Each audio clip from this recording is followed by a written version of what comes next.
Alright, we just left off with typing our name with our left hand. Now show me where the documents are stored on your computer.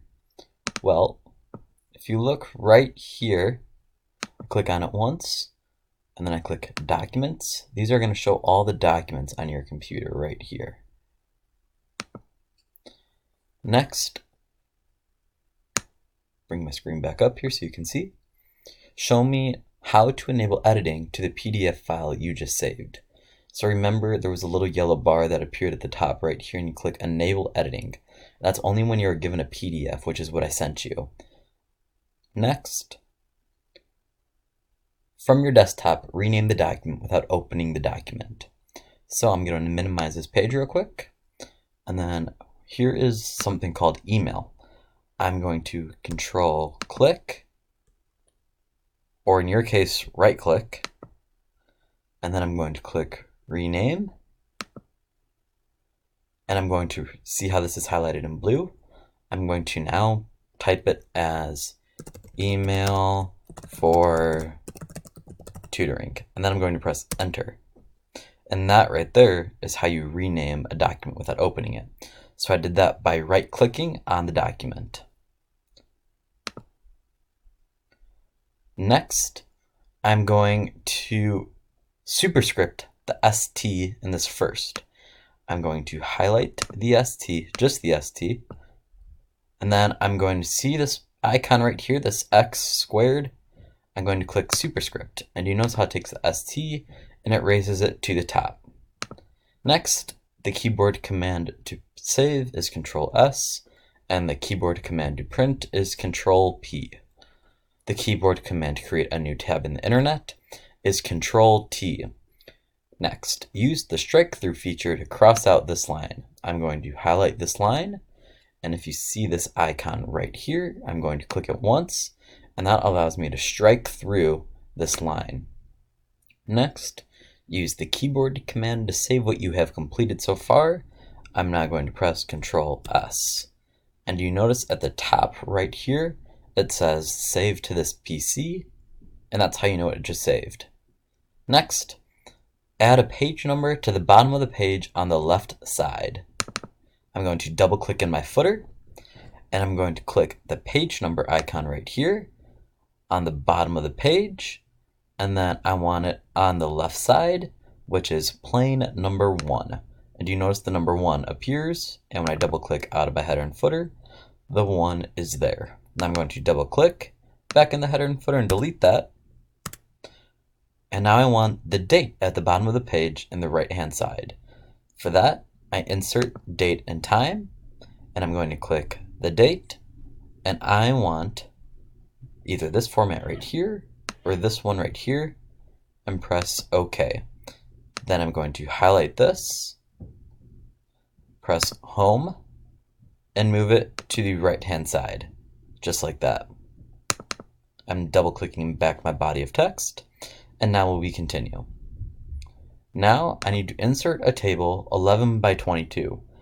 I'm clicking at the end of the line, I press the enter key, I click insert, table, insert table, 11, make sure to click on the box, and enter 22.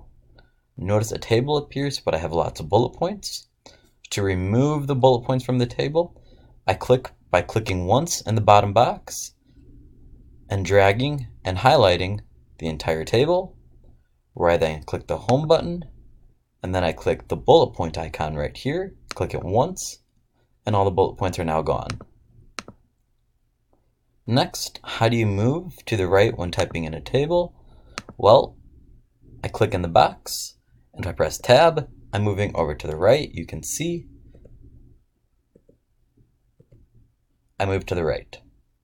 Next, find a picture on the web and drag it to your desktop. I'm now going to minimize this page, click on Google Chrome, search for image, enter. I'm then going to click Google Images. I'm going to click an image. I'm going to click on the image once and then drag it to my desktop. and now the image is on my desktop. I'm going to exit out of Google now, go back into Word, and see what the next task is. Save the picture to your desktop, we just completed that. Use the picture icon to add a picture to this document. Well, I'm going to click at the end of this line right here, press enter, and then I'm going to look for the picture icon, which is right here.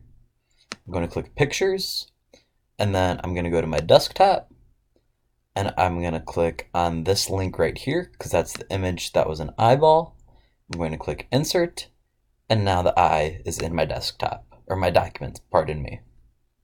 Next, delete the picture I just added. I'm going to click on it once, press backspace, and now the image is gone.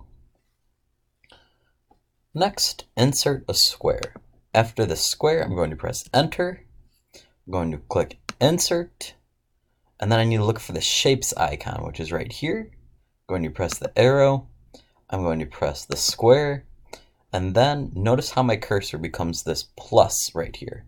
I'm going to click and drag for a square, and there's my square. Now to change the fill, I go up here, I click the arrow, and I'm going to change the fill to pink for this case. Pink. I'll move it over here by clicking and dragging, and then I need the outline to be blue. Shape outline, I press on that, and I press blue. And if you look at my shape, I now have a pink square with a blue outline. I'm now going to delete the shape I just made by clicking once on it and pressing backspace. Now I need to insert a speedometer icon. I press enter, insert, I look for the icons, and I'm looking for a speedometer. So right now it's loading, and there's a speedometer icon. I press insert, and now I have a speedometer icon. Now to adjust the size, I use these dots, these points right here, and I click and I drag to make it bigger or smaller, wider, whatever I want. Next, insert a 3D surface chart. Sounds like a tough one, but it's really not. Insert, chart.